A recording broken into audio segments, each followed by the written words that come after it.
Hace poco volví a ver Lost in Translation, esa película de Sofía Coppola en la que Scarlett Johansson y Billy Murray interpretan dos personajes como perdidos y melancólicos que se conocen en un hotel de Tokio. Ella, Charlotte, es una chica que no tiene pasiones, que no sabe muy bien qué hacer con su vida, que ha pasado por todas las fases, la de fotógrafa, la de escritora, que no tiene ningún objetivo particular y que ni siquiera sabe si tiene talento. Además está recién casada y no tiene muy claro por qué lo hizo. Mientras tanto, Bob, el personaje que interpreta Billy Murray, es un actor veterano, famoso, diríamos el típico actor en decadencia, sin mucho entusiasmo por las cosas de la vida, atrapado en un matrimonio que no sabe muy bien cómo gestionar, y se encuentra con esta chica que de repente le despierta curiosidad. Afuera, Tokio aparece como la ciudad fascinante que debe ser, siempre en movimiento, llena de luces, de fiesta, de gente rara. Y sin embargo, Charlotte y Bob prefieren quedarse encerrados en el hotel como un par de exiliados. Y es que de cierta manera, ese encuentro del uno con el otro se les vuelve como un refugio. En una de las escenas, Charlotte y Bob están tumbados en una cama mirando al techo sin mucho que hacer. Y ella de repente le dice: estoy estancada. ¿Se hace más fácil esto con el tiempo? No, le dice él. Bueno, sí, se hace más fácil. En el momento en que sabes quién eres, menos cosas te ponen triste. Entonces ella le dice: ¿y el matrimonio? Se hace más fácil con el tiempo. Y entonces él ya no tiene escapatoria, ya no sabe qué decirle. Siempre me ha parecido que esta película no tiene nada de especial a simple vista. De hecho, conozco mucha gente que no le gusta, que le parece lenta o aburrida.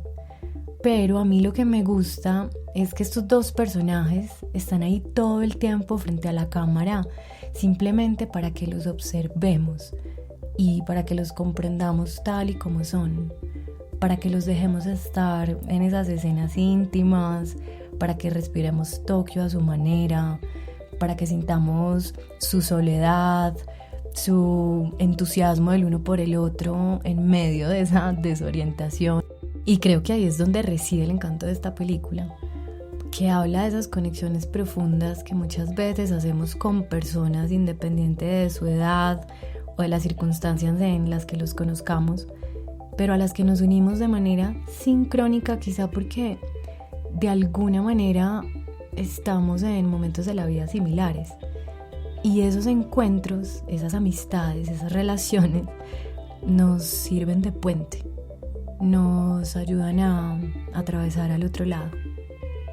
Al invitado de este primer episodio y a mí nos pasa lo mismo que a estos dos personajes que hacen amistad en Tokio, porque nuestra amistad es el encuentro entre dos individuos perdidos en un lugar extranjero, en este caso Sevilla, al sur de España, y que no saben ni quiénes son, ni qué están haciendo, pero aún así siguen adelante.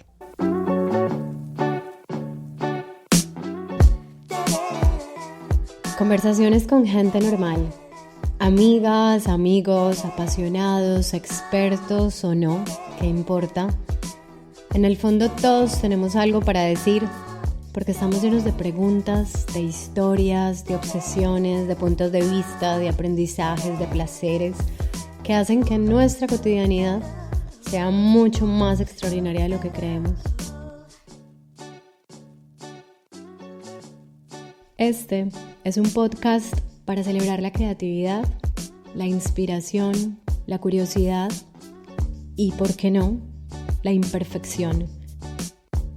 Bienvenidas, bienvenidos. Yo soy Carolina Chabate y esto es Cosas que dan cuerda al mundo.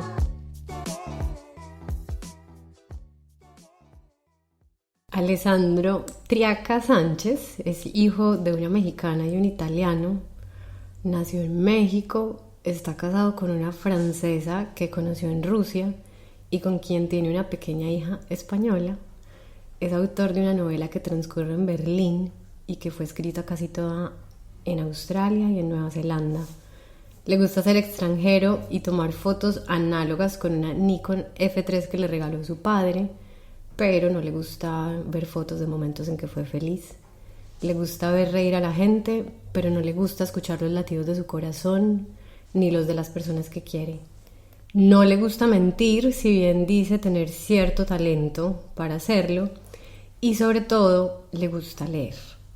Ha sido estudiante universitario, botones de hotel, camarista, reportero de viajes, recolector de tomates, guía turístico, lavaplatos, profesor de idiomas, bartender, editor, mesero y traductor. Y de manera transversal a todo esto, escribe. Alessandro, eres la primera persona que le da cuerda a este podcast. Bienvenido. ¿Cómo estás? ¿Cómo te trata esta mañana invernal? ¿Cómo te trata la vida? Muy bien, muchas gracias, Caro. Muy contento de la invitación. Muchas gracias. A mí siempre me llama mucho la atención la gente que tiene como tantas versiones de sí misma, porque me da la sensación de que es gente que ha hecho lo que le ha dado la gana y que ha sido lo que le ha dado la gana. O sea, como que no se va quedando como con curiosidades acerca de sí mismos o con incógnitas o con hubieras. Es que puesto sobre el papel, o así escuchado, parece que esa versión que dices, pero creo que es más bien fue una época de mi vida en que era muy flexible, es decir, o tenía ganas de ser flexible y tomar lo que iba surgiendo en el camino, ya fuera recolectar tomates o trabajar en diferentes empleos ocasionales que nunca había hecho antes de comenzar esa etapa de mi vida, y que por lo tanto en ese momento los disfrutaba más que ahora. ¿En qué momento empezaste como a fragmentarte? O sea, ¿cuál fue como el punto de fuga? Tenemos aquí a nuestro costado izquierdo en la pared pegado un mapa del mundo y miro México, ¿cierto? Siento que ese puede ser ese lugar, ese punto de fuga en tu vida que me gustaría que me contaras, porque me da la sensación de que a vos te pasó como a mí en algún momento, y es que te diste cuenta como que el guión de universidad, trabajo, matrimonio, reproducirse, morir, no te bastaba. Como que necesitabas escribir la vida de otra forma. Sí, pero yo creo que yo no lo sabía desde antes. Para mí el punto de fuga fue en 2010 cuando me mudé a Rusia, a San Petersburgo, que fue la primera vez que realmente salí como a vivir solo. Ya era tarde, bueno, eso es relativo, pero tenía 21 años y había sido muy mimado, muy protegido, muy para bien, obviamente, pero también un poco no para mal, pero sí o necesitaba ese oxígeno, que no estaba muy seguro, ni siquiera era muy consciente de que lo necesitaba hasta que llegué a Rusia. Lo más lejos posible, además. Lo más lejos posible. Justamente, más que lejos, busqué algo que en mi cabeza abstracta fuera o pareciera diferente que México, y por otros motivos, pero bueno, llegué a San Petersburgo y yo veo esa etapa como un primer punto como de libertad, y fue en ese momento en que entendí que sí, lo que dices, que quizá necesitaba más cosas o que necesitaba explorar, y mi forma de explorar desde entonces comenzó sí, con la escritura. Creo que fue el camino.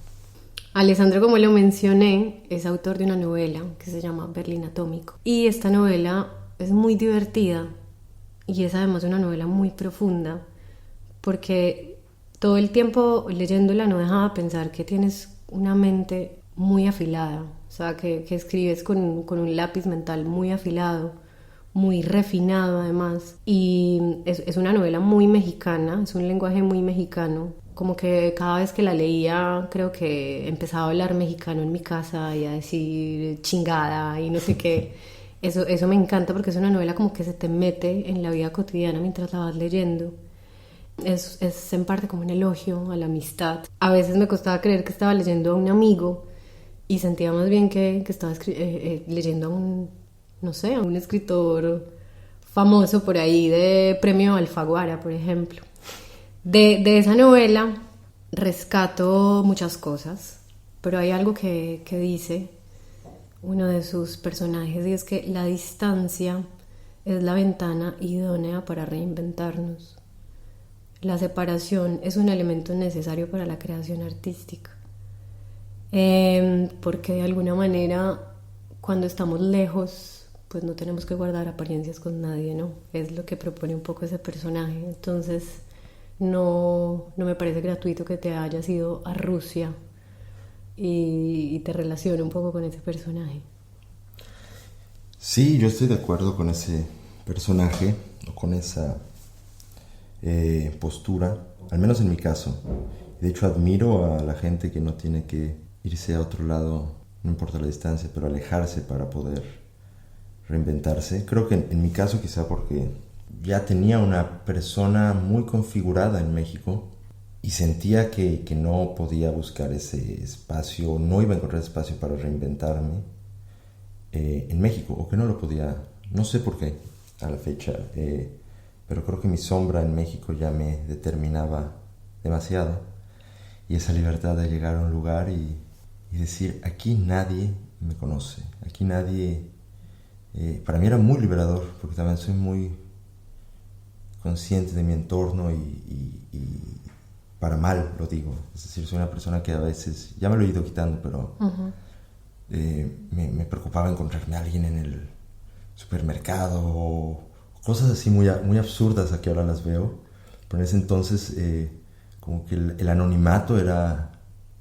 algo que necesitaba para empezar a reformularme, o más bien a conocerme, más bien porque no creo que más bien escapé de lo que era en México, sino más bien creo que estoy encontrando lo que soy en realidad, y que no, en México no había tenido oportunidad de...